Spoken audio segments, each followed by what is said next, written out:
Julian, thank you for joining us today. How are you? I'm very well indeed. Thanks very much, Jack. It's a great pleasure to be with you. Good stuff. I've been looking forward to this one. I'm going to hit you with the big question that I ask everybody that ever attends our podcast. Who are you and what problem do you solve? On the first of those, I'm just an ordinary guy. I guess, at one level, I'm the author of a book called Think Like a Spy, uh, which is about how to exercise influence and to build life-changing alliances. But I'm really just an ordinary guy.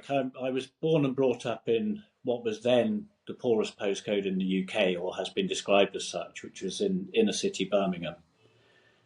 And I was very fortunate in that I met a number of people in my early life who helped me to understand how to use innate interpersonal skill sets to make my way in life, both personally and professionally. And what do I want to do with that? I'm passionate about social mobility. So my aim with the book and with everything related to it is to help as much as possible people from disadvantaged backgrounds to build social capital, the better to get on, both in their personal lives, in their academic lives, and in their professional lives. Okay. I know that you said you're just an ordinary guy. It feels like obviously I've spoken and met with a lot of ordinary blokes in the pub. They don't kind of have those visions and kind of the skill set that you talk about. I guess obviously think like a spy. We're going to get into that, but it feels like you've lived quite an extraordinary life. Talk me through that. So from Birmingham to where you ended up, how did that happen? Gosh, a good question. Okay, well, I started off. I mean, when I say ordinary guy, what I mean is there was nothing in my background particularly that would have marked me out for any path in life. So it wasn't that I was born to a family of soldiers. It wasn't that I was born to a family of lawyers. It wasn't that I was born to a family of clerics. There was nothing that was going to mark out the path that I was to take. So I had to determine my own path. I had to work out my own way. And there was a great deal of support in my upbringing. My parents are fantastic. They were clever. They were musical. They were focused. They did the very best for us. But we had a very difficult upbringing in as I say, one of the most deprived parts of the UK at the time. Uh, and on top of that, there was tragedy in my early life in that my only sister, my oldest sister, took her own life when I was 11 years old. It was my first day actually at secondary school, my first day at school, because we'd been educated at home up until that point. And as you can imagine, that was devastating. And a year later, a young lad engulfed by grief, really having no idea where to turn for support, because families who suffer that sort of bereavement back in those days didn't really have a network of support to fall back on to handle this incredible loss. And I ended up walking in front of a car, fast moving car, in an attempt to escape that grief. I'm not sure whether that amounted to a suicide bid myself or if it was just a cry for help, but it was something. And the upshot of it was that I ended up in hospital. And while I was in hospital, I met this incredible, extraordinary young nurse called Mare. And Mare was an Iranian refugee who'd gone through traumatic experiences during the revolution. She'd lost her father to the revolutionaries. She'd fled Iran, Persia as it then was, with her mother, and wound up in Birmingham, determined to honour her father, who was a medic, he was a doctor, and she wanted to become a nurse, but couldn't really speak English. She was lucky enough, partly as a result of her own endeavours, to find allies who helped her develop fluency in English and to pass the exams that she needed to end up as a nurse.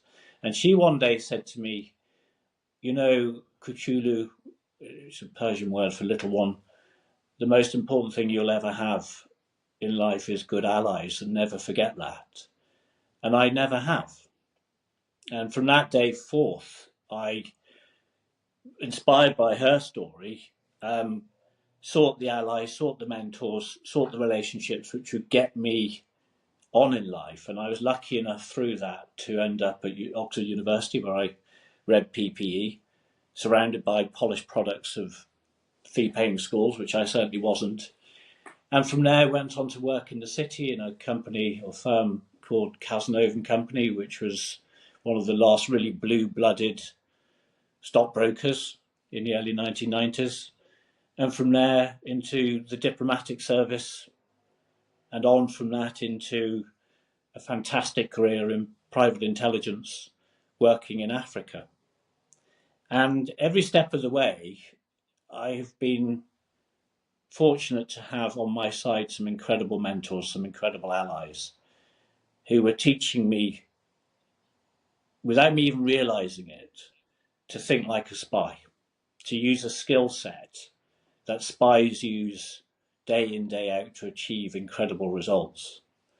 And I realized as a result of that, that while we tend to think that what spies do is somehow superhuman, that they have access to a set of skills that is denied to the rest of us, that's just not true.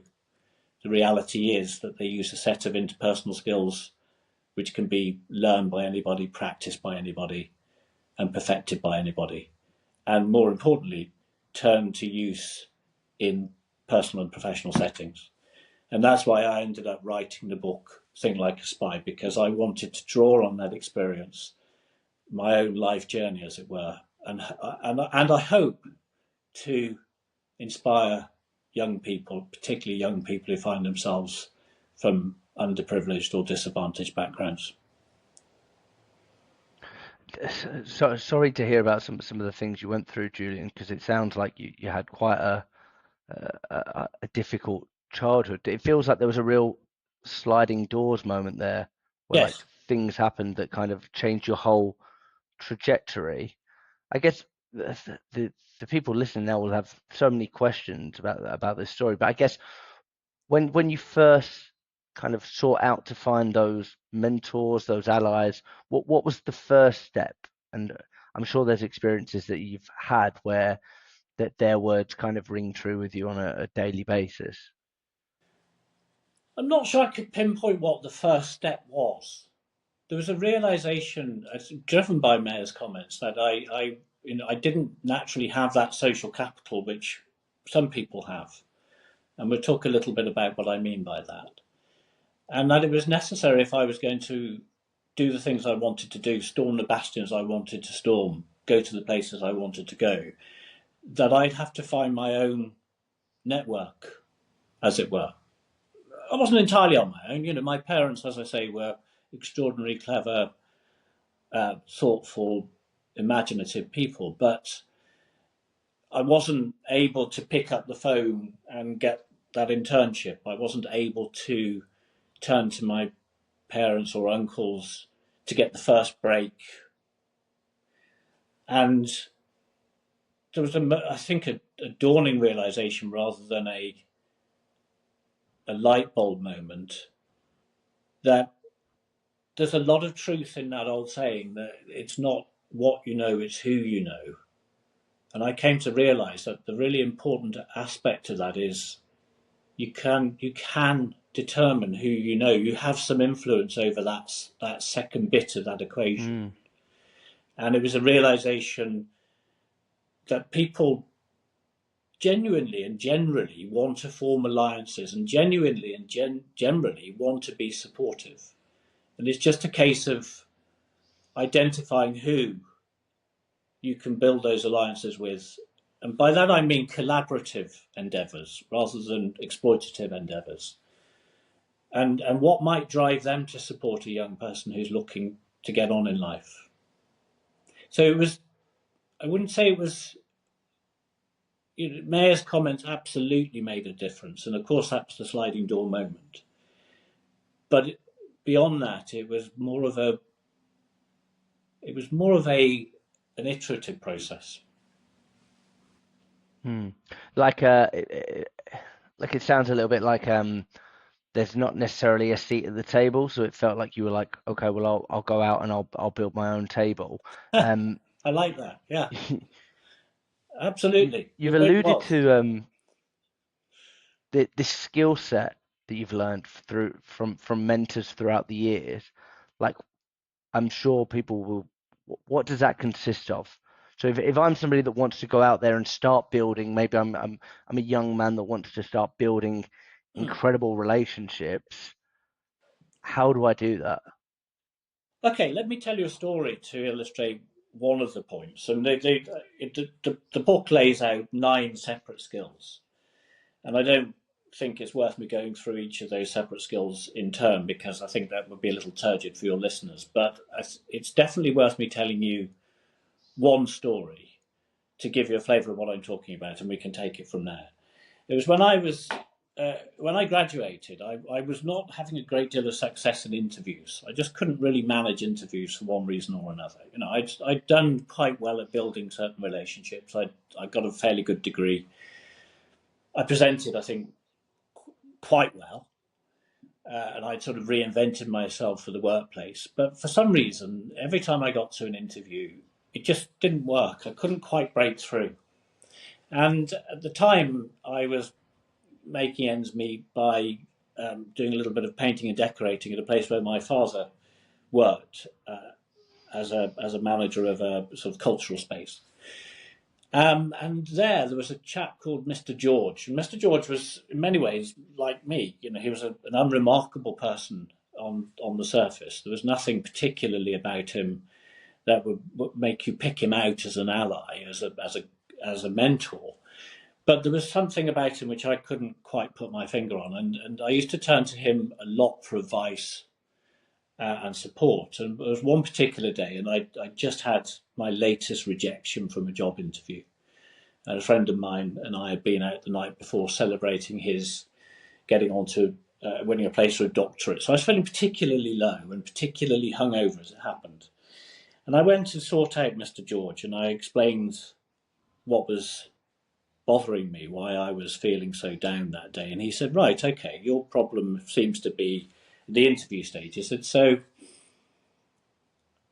I'm going to ask you to remember a few things. And one was essentially, if at first you don't succeed, try again. You know, don't let any single letdown affect the way you look at the world going forward. And that was quite an important thing too. You know, that accretion of rejections can have a really negative compound effect. And he the first thing he taught me was to put that to one side. The second thing he taught me was actually remarkably simple now I think about it. He said, what do you think is the most important question in an interview? And I said, oh, I don't know really. Maybe it's the one about where do you see yourself in 5 years' time?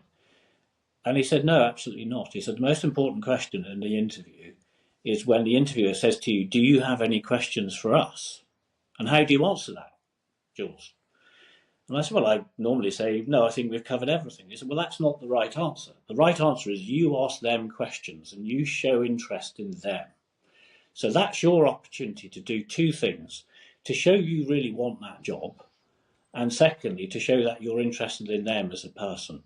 You know, they've been talking about you for the past 45 minutes. Now they'd like to talk about them. So ask them, how did they get the job? How do they find the job? What's the best aspects of working in that company? You know, what would they recommend a young person to do when seeking to work in the same field if you're not successful in that application, in that interview? And it was simple, but it was brilliant. And I had 3 interviews coming up immediately after that, and I was offered jobs by all 3. I think simply because of that difference in approach. Show you want the job and be interested in the interviewer. So that was the sort of lesson which I was absorbing from some, people who felt unlikely, people that you wouldn't necessarily think are there to give you the most insightful advice. And that's one of the big takeaways I'd say for anybody. Just listen to what anybody is saying to you, because you never know what kernels of value you might find in them, even from the most unlikely settings. Hmm. There's kind of double prong that. I think one of the things that people struggle with, because I'm a big believer in it. I think like we talk about like imagine everybody's got an invisible sign around their neck saying make me feel important, make me feel heard, and we Yeah, really we kind of drive that home.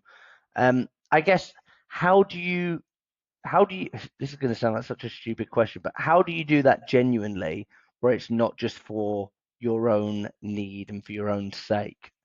that's a really good question, Jack, because there is a danger in everything that I'm talking about that people assume I'm being manipulative or teaching how to be manipulative. This isn't about Mm, manipulation. This is about alliance building, and alliances are collaborative, as I said before. And the way to do it is actually to force yourself to be interested in other people because other people are quite interesting. To force yourself to find that common humanity, to search out that bit which enables you to form a connection with somebody in the space between you.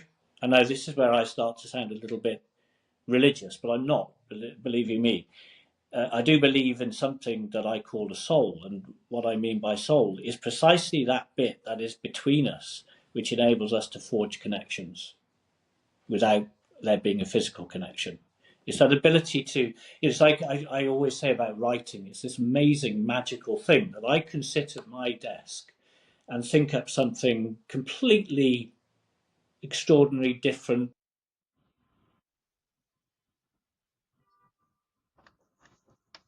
oh,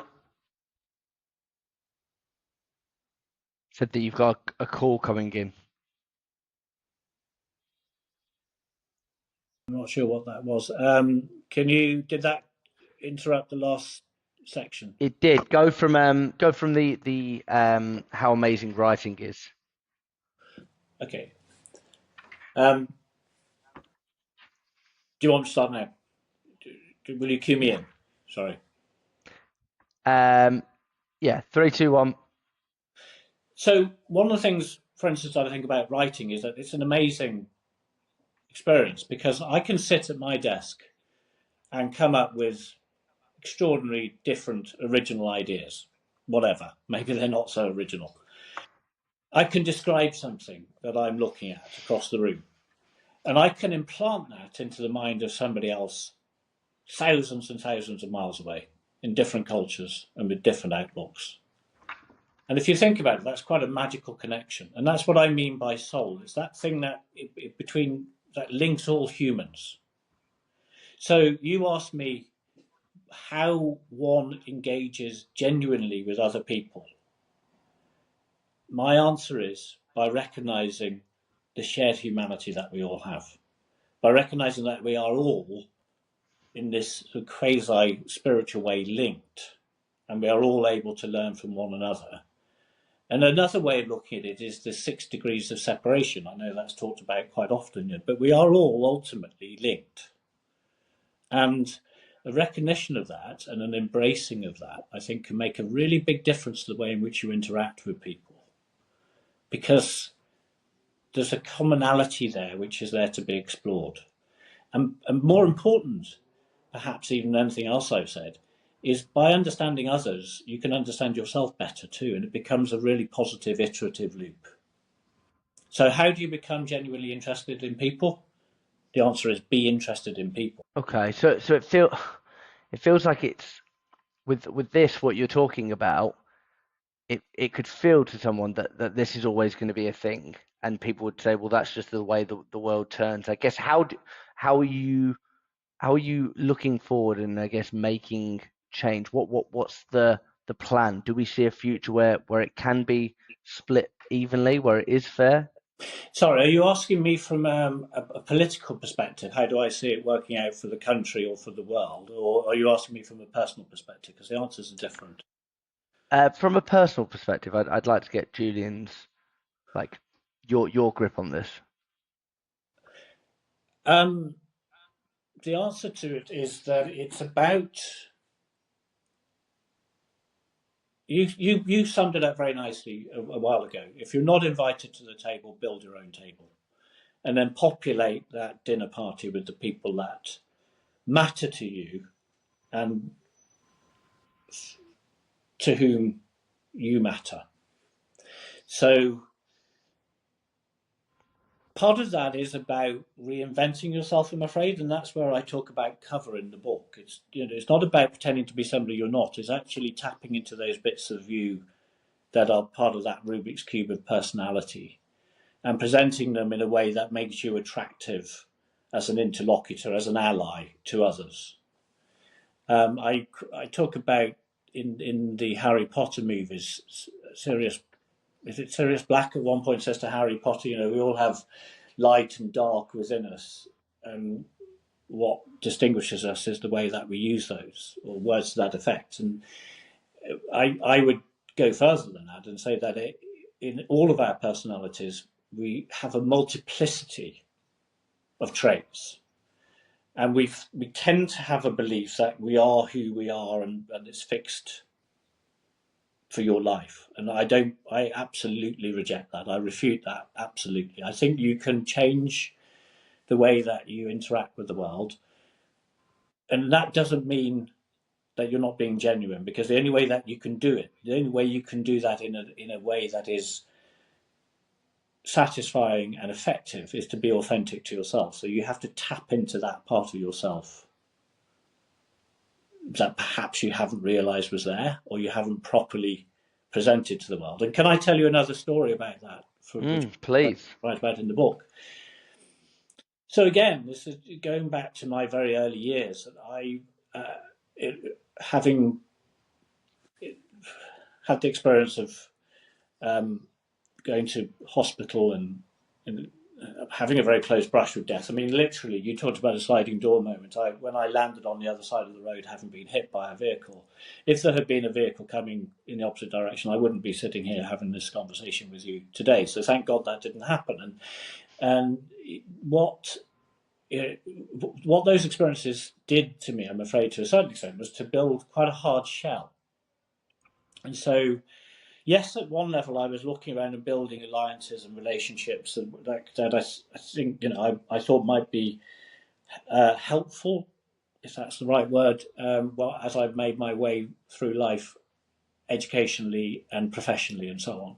What I wasn't very good at doing was just actually making friends. I wasn't a very nice young man, if I'm quite blunt about it. And this was illustrated quite starkly to me on one occasion when I'd been doing a summer job just before going up to university, and adding up marks on exam papers as it happens. And not very challenging, but there was a group of people, other students or people waiting to become students, working with me, and we'd all go out as a group. And I was sort of on the margins of that group, tolerated rather than the centre of it. And there was one girl, I suppose, who I really, really liked. And she seemed really to like me. And we'd sit on the margins of these groups and we'd chat for ages, and we'd talk about everything from politics to upbringing to the sorts of discussions we're having now. What is personality? How does it work? How do you get on in life? And one day I screwed my courage to the sticking point and asked her out. And she said no. And I was a bit blown away by that, because all the evidence I had was that she enjoyed my company and would be quite happy to spend more time with me and perhaps explore a deeper relationship. And so I asked her why not. It's a fair enough question, I thought.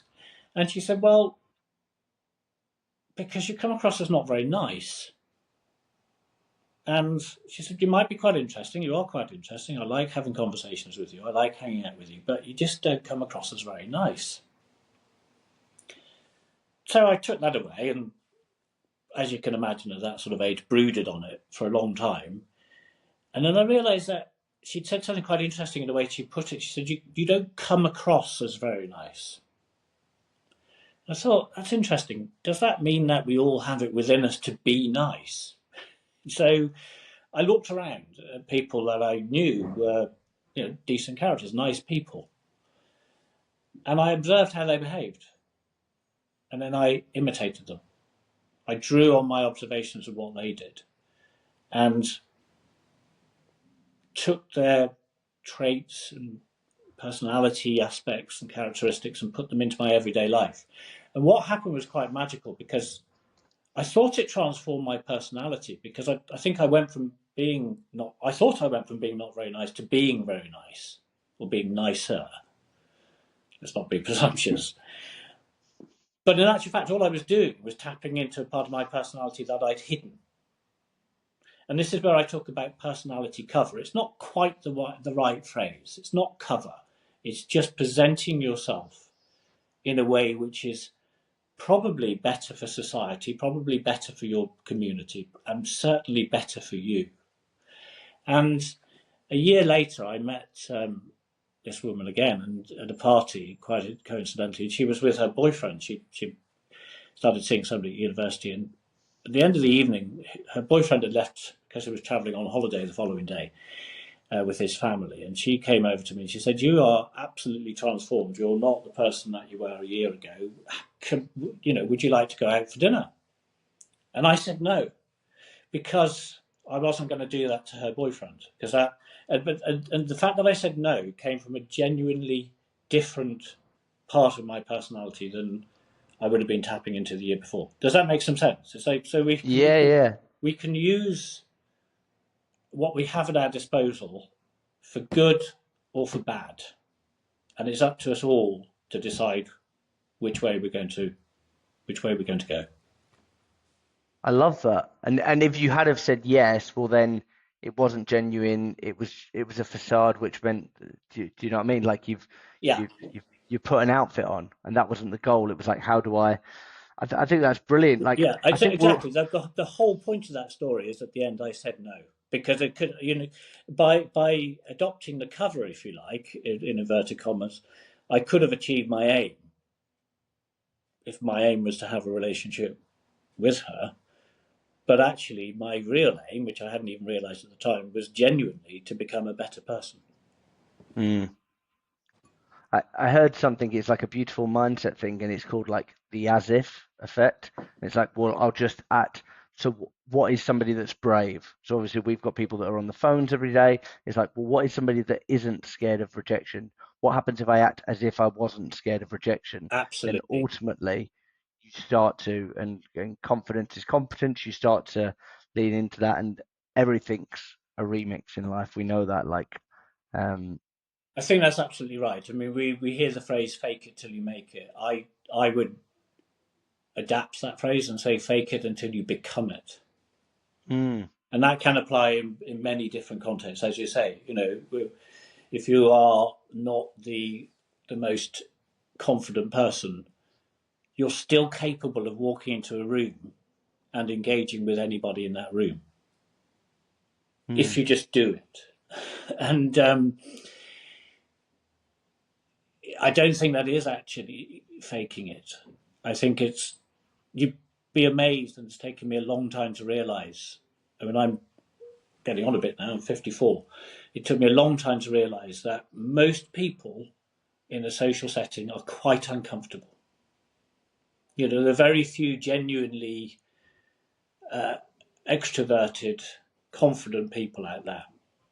And I know people in my own life who I looked at and thought, gosh, you're just a natural extrovert. You're just a natural charismatic person. And then I've caught them in unguarded moments, hyperventilating, in the bathroom, trying to get their confidence back up to get back out there and put on the face that they're putting on in that social setting. And that, at one level, it's sobering to see people who you think are just naturally capable of interacting, of being very strong in interpersonal settings, actually struggling. At another level, it's quite inspiring, because you realise if they can, if they can do that, you can too. It's all. I don't know if you Mm. remember the Mr. Ben cartoons. It's going back a very long way. It shows my age. The many different outfits of Mr. Ben. Absolutely, and that's what we're doing in life a lot of the time. So when I talk about cover, people raise their eyebrows and think that I'm talking about lying or pretend to be something you're not. I'm not. I'm just talking about putting on that outfit in metaphorical terms that you need to put on at that time. and we can all do that. I am absolutely an introvert. I really am. I have to have time alone. The only way I can recharge is through solitude.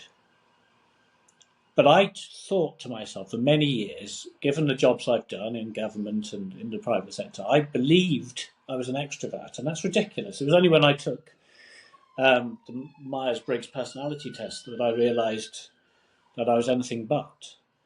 And the greatest thing I think I ever did was recognise that and embrace being an introvert.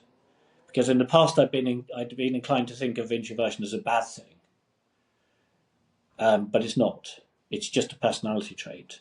And once you engage with your own personality, you're able to adapt it, manipulate it to a certain extent, to present yourself as you need to in any one particular point without having to be inauthentic. And I hope that makes some Mm. sense. Yeah, you got me thinking there. That fake it till you make it. It feels like it's a fake it until you figure it out and Yeah, kind of explore and go down that path. I think that's lovely. One of the things you said earlier that I kind of want to go back to, God. and it might come across as like imposter syndrome, but I'm actually not asking about this. It's more like feeling out of place. So socially, I I, I can speak from my experience. Like I get invited to various different events where you Mm. might feel socially, if you are trying to build those alliances, we can put the cover on, we can have the skill set, and we can have all the confidence we want, but there might just be a part of you deep down that goes, I'm not part of the Eton gang. I guess is that something you've experienced, and how do you combat that? In spades. My first job, as I said, was for a stockbroking firm that was reputed at the time to be the Queen's stockbroker. I'm not sure it was, but it was certainly what most people assumed. And to get a job there, you sort of had to be from an aristocratic family. They had some extraordinary characters there, some really very, very interesting people, some very charismatic people, some extraordinary people from families that I could name, but I won't, and you would recognise those names. And they were to a man, and I think I can say to a man because there were very few women working for that firm back at that time. Amazingly smooth, and they could go into any social setting and perform. And I came in as a comprehensive schoolboy from inner city Birmingham, wearing an ill-fitting suit and speaking the wrong language, and I had to fit in somehow. I will come back to how I did that, but just I talked about speaking the wrong language. Let me give you an example of that. There's one occasion when I was manning the bank of desks, people were out for lunch, in the team I was working for, and somebody phoned up and wanted to leave a message for a colleague. And the message was that they were going skiing, and the message was, tell him to meet me at Val d'Isere. Now, I'd never been skiing. I've never been skiing. And I had no idea what Val d'Isere was, let alone how to spell it. So I spelled it phonetically, Valdisar, and I left a message for this colleague of mine, please meet so-and-so at Val d'Isere. Then I went out for lunch myself, and when I came back, there was a gaggle of people around that desk, and my colleague was passing my note around, and everybody was sort of sniggering at it. And I can understand why.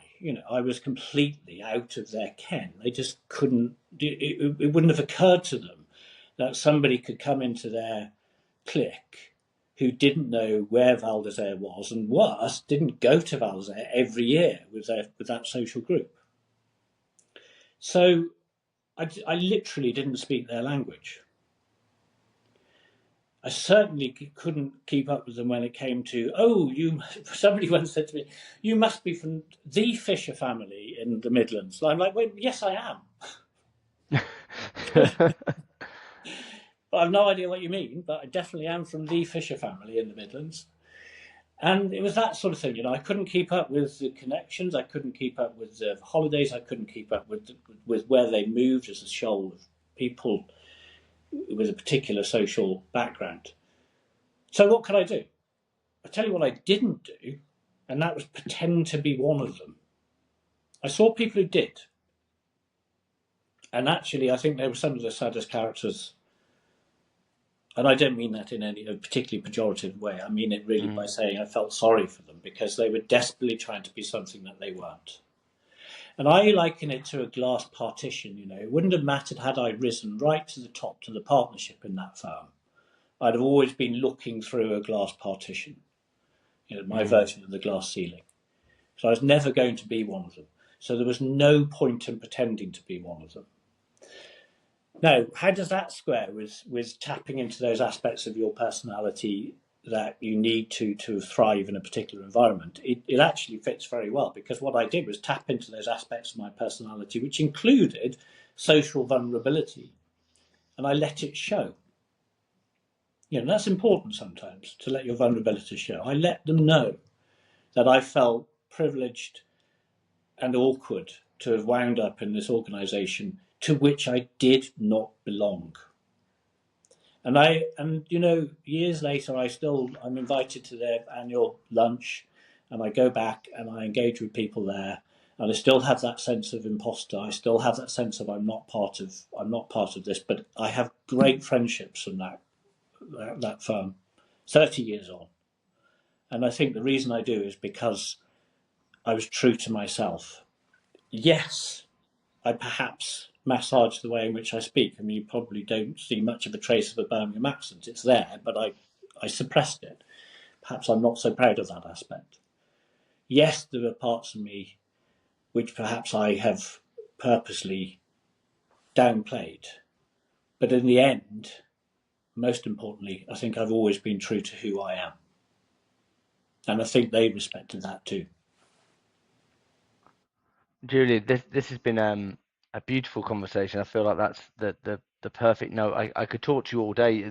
The stories from your book are amazing. I feel like there's so much to learn. I've taken some great takeaways. If people want to work with you, I know that you're on a big mission in life. You're doing some amazing things. If they want to read your book, where can they find you? How can they get in contact with you? Okay, I've got an author website, which is julesfisher.com, JULESFISHER.com. And there are contact forms on that, and I'd be delighted to hear from anybody. I can be found on LinkedIn, and I'm just about to launch a Substack. I haven't yet posted, but it's called, well, the address is julianfisher.substack.com. And so if anybody wants to go on there and subscribe before I've even written my first post, I would, of course, be absolutely thrilled. And the other Beautiful. point Well, I'd like to make here, Jack, is, and I mean this absolutely sincerely, I am very happy to give my time to come and talk to people at schools, universities, even penal institutes, whatever it might be. If I can help to generate even the smallest amount of inspiration in somebody, then to me, that's worth the time. That's worth the investment of my time. So please, if anybody would like to hear me talk, I am very happy to come and do it, and just get in touch with me through the website, julesfisher.com. definitely. We'll put that in the comments. I guess a lasting thought. I call them shower thoughts. I was genuinely thinking about this in the shower the other day, and I was like thinking, my life has had like some mad trajectories just because of one person's book or one person's. Yeah. Other people have inspired me, like to do a marathon or things like that. And I think like from this conversation, there will be people listening to this, and I think your story is incredibly inspiring. It's a beautiful take. So thank you, Julian. And thank you so much for allowing me to speak so openly and so, I hope with a degree of vulnerability as well, because another thing I've learned over the years is we're all really reaching out to one another. It really doesn't matter what your background is. We're all reaching out to one another across the void, and it's incumbent on all of us. It's an obligation, I think, for all of us to demonstrate the vulnerabilities where they're there, and to engage with people as equals wherever they're from. Amazing. Thank you so much, Julian. And thank you, Jack.